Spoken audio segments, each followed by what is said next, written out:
राज्य दृष्टिमा देशभित्र दूरी हुँदैन। नमस्कार, म धीरज बस्नेत। समाचारको गर्भमा विवरण मात्र होइन, कारण र निवारणको बाटो पनि हुन्छ। पर्दामा देखिने र छेकिने खोजीको खबर उद्घाटन गर्न तम तयार बाइलाइन। दर्शकबिन, कहिलेकाहीँ साना साना हेलचेक्राइ यति महँगो बनिदिन्छन् कि त्यो थेग्नै मुस्किल पर्छ जो कोहीलाई। बिहिबार काठमाडौँको नयाँ बजारमा भएको ग्यास विस्फोट काण्डले यही भन्छ र सँगै यो प्रश्न पनि उठ्छ कि कतै हाम्रा भान्साहरूमा खाना पकाउने ग्यासको आवरणमा बम त भित्रिराखेका छैनन्? घर घरमा ग्यास कम्पनीहरूले सिलिन्डर बम त सप्लाई गरिराखेका छैनन्? यदि ग्यास कम्पनीको बदमासी हुँदैन थियो भने यस्ता सिलिन्डर पड्किएर अनाहकमा नागरिकले ज्यान गुमाउनु पर्ने स्थिति आउने थिएन होला। भान्सा एम्बुस राखेको ठाउँ जस्तो बन्ने थिएन होला। कार्यक्रमको सुरुमा काठमाडौँको नयाँ बजारमा बिहिबार कसरी ग्यास पड्क्यो र त्यसले के कति क्षति पुर्यायो त्यो देखाउँदैछौँ।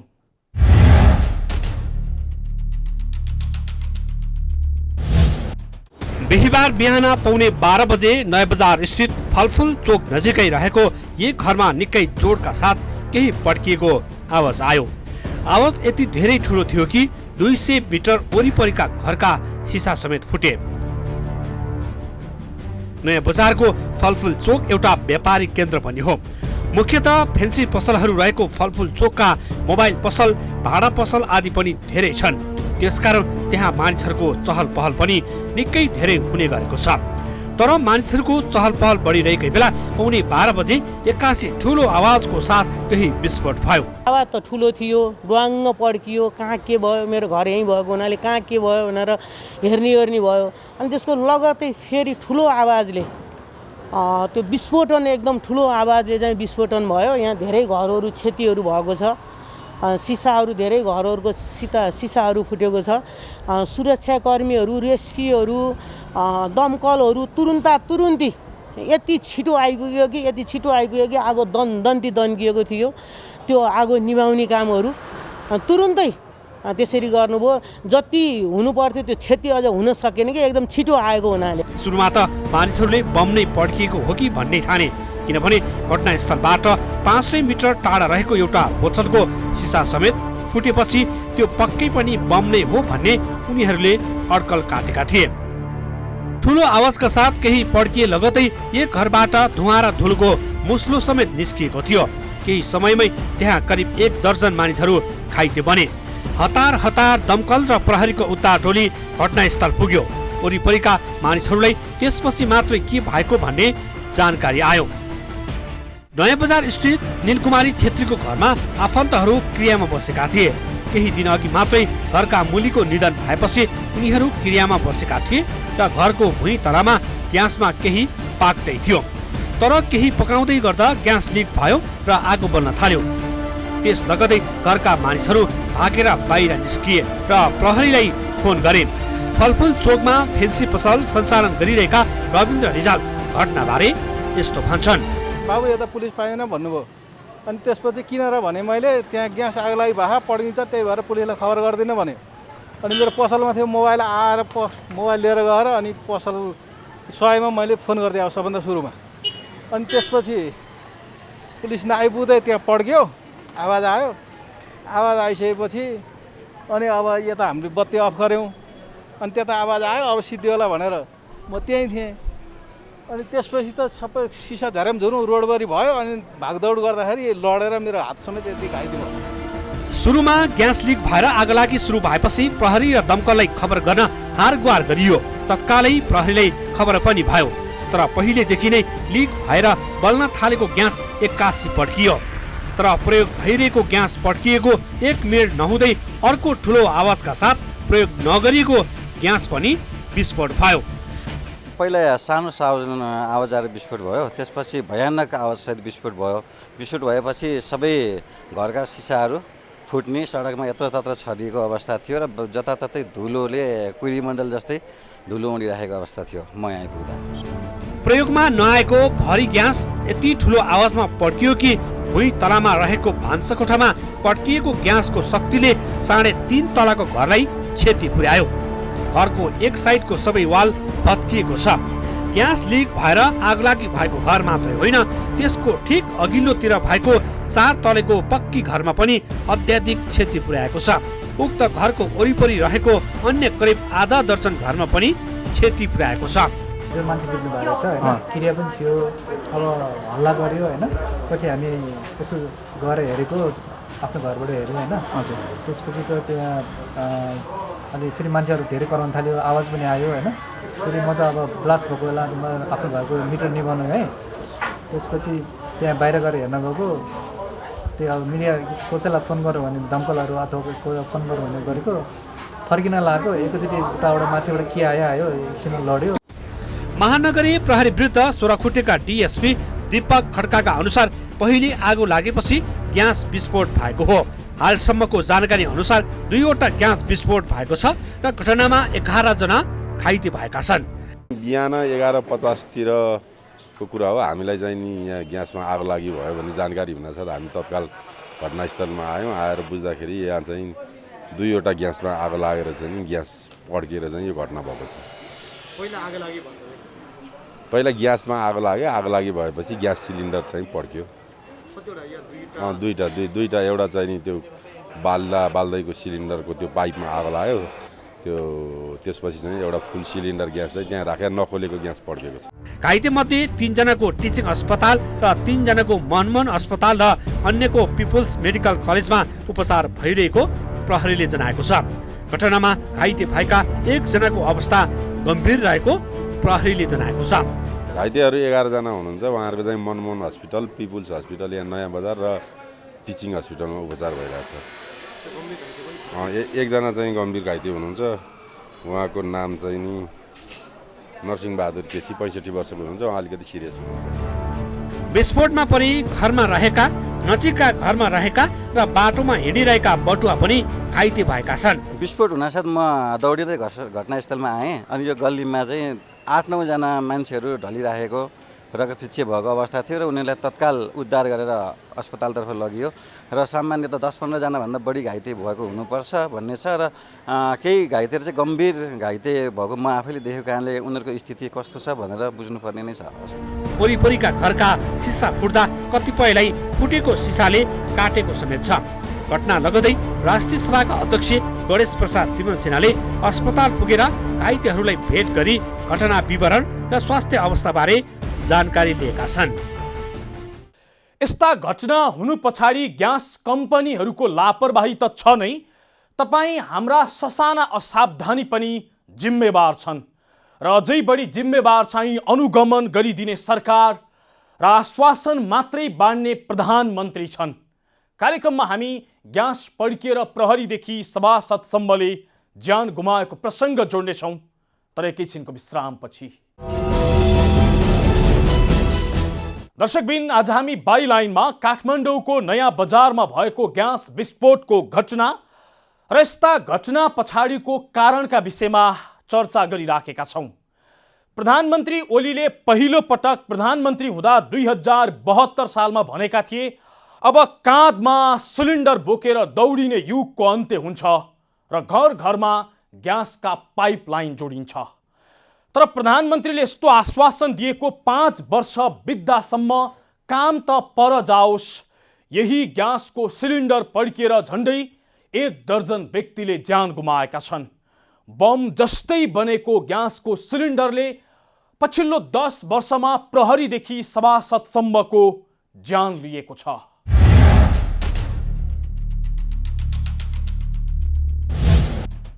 आइतबार काठमाडौँ महानगरपालिका वडा नम्बर 16 नयाँ बजार स्थित नीलकुमारी छेत्रीको घरमा ग्यास सिलिन्डर पड्किएर 4 जना गम्भीर घाइते भए, अन्य 11 जना सामान्य घाइते भएका छन्। यो घटनाले कतै हामी घरमा ग्यासको सिलिन्डर होइन विस्फोटक पदार्थ त भित्र्याइरहेका छैनौँ भन्ने गम्भीर प्रश्न उब्जाएको छ। हुन त बिहिबारको घटना नौलो घटना पनि होइन, यसभन्दा अघि पनि यस्ता ग्यासको सिलिन्डर पड्किएका धेरै घटना भएका छन् र जसमा परेर थुप्रैले ज्यान गुमाइसकेका छन्। पछिल्लो 10 वर्ष यताको घटनालाई मात्रै नियाल्ने हो भने खाना पकाउने ग्यासको सिलिन्डर पड्किएरै दर्जन बढीले ज्यान गुमाउनु परेको घटना छ। घटना नम्बर 1, 2075 साल पुस 16 गते जनकपुर धाम उपमहानगरपालिका 4 पुरानो बस पार्क स्थित ग्यास वेल्डिङ कारखानामा ग्यास सिलिन्डर विस्फोट हुँदा 47 वर्षीय प्रमोद शाहको मृत्यु भएको थियो भने अन्य 2 जना घाइते भएका थिए। दिउँसो खाजा बनाउने क्रममा शाहले ग्यास खोल्दा ग्यास लिक भई पड्किएर आगलागी भएको थियो। घटना नम्बर 2, 1 वर्ष अघि असार महिनामा सिन्धुपाल्चोकको भोटेकोशी गाउँपालिका 4 स्थित शिवश्री जलविद्युत केन्द्र नजिकै रहेको खाजा घरमा खाना पकाउने एलपी ग्यासको सिलिन्डर पड्किएर 4 जनाको घटनास्थलमै मृत्यु भएको थियो। घटना नम्बर 3, 2076 वैशाख 18 गते काठमाडौँ महानगरपालिका 31 देउराली क्लब नजिकै ग्यास सिलिन्डर पड्किँदा 3 जना गम्भीर घाइते भएका थिए। स्थानीय सञ्जय कार्कीको ग्यास पसलमा सिलिन्डर पड्किएर आगलागी भएको थियो। घटना नम्बर 4, 2074 साल पुस 5 गते बेगन्ज स्थित सुपा ग्यास उद्योगमा आगलागी हुँदा 2 जना अग्नि नियन्त्रकको मृत्यु भयो। यस उद्योगमा ग्यास लिक भई आगलागी भएको थियो। सोही वर्ष पुस 7 गते धादिङको गल्छीमा पुरानो एलपी ग्यास पड्किँदा एउटा घर पूर्ण रूपमा जलेर नष्ट भएको थियो। 2074 सालको फागुनमै ग्यास सिलिन्डर पड्किँदा 1 जना प्रहरी जवानको मृत्यु भयो भने 8 जना घाइते भएका थिए। घटना नम्बर 5, 2067 जेठ 10 गते बिहान 8 बजे काठमाडौँ स्वयम्भूको विजयश्वरीमा डेरा गरी बस्दै आएका रमेश नेपालीको पुरा परिवारले यस्तै दर्दनाक घटनामा ज्यान गुमाउनु परेको थियो। खाना पकाउँदै गर्दाको सिलिन्डर विस्फोट हुँदा रमेशकी पत्नी सीता, 4 वर्षीय छोरा रमित र 1 वर्षकी छोरी रमिला नेपालीको ज्यान गएको थियो। यस घटनामा अन्य 4 जना घाइते भएका थिए। घटना नम्बर 6, त्यसैगरी 2067 साल साउन 29 गते ग्यास सिलिन्डर विस्फोट हुँदा तत्कालीन एकीकृत नेकपा माओवादीका तत्कालीन सभासद रामकुमारी यादवको मृत्यु भएको थियो।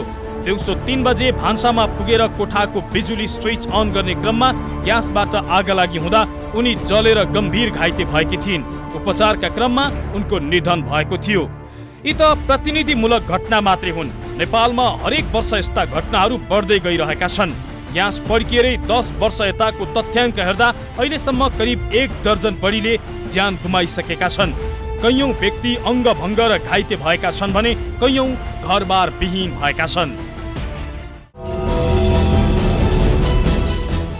दर्शकबिन, आज हामी बाइलाइनमा ग्यास विस्फोटका घटनाको श्रृङ्खला र त्यस पछाडिका कारणका विषयमा चर्चा गरिराखेका छौँ। नेपालमा करिब 45,42,000ले खाना पकाउने एलपी ग्यासको प्रयोग गर्छन् र जसको भान्सामा यी ग्यासहरू छन् ती सबै सिलिन्डर बम जसरी जुनसुकै बेला पड्किने खतरामा छन्। किनकि यहाँ ग्यास उद्योगहरूले बदमासी गरेर सिलिन्डर बनाउँछन्। ग्यास पाइप र रेगुलेटर पनि कमर्सियल खालका बेचिने गरेका छन्। कैयौं प्रयोगकर्ता आफैले पनि पाइप र रेगुलेटरको अवस्था कस्तो छ भनेर सामान्य चेक जाँच समेत गर्दैनन्, जसका कारण भान्सामा सिलिन्डर बमहरूको बिगबिगी बढेको छ।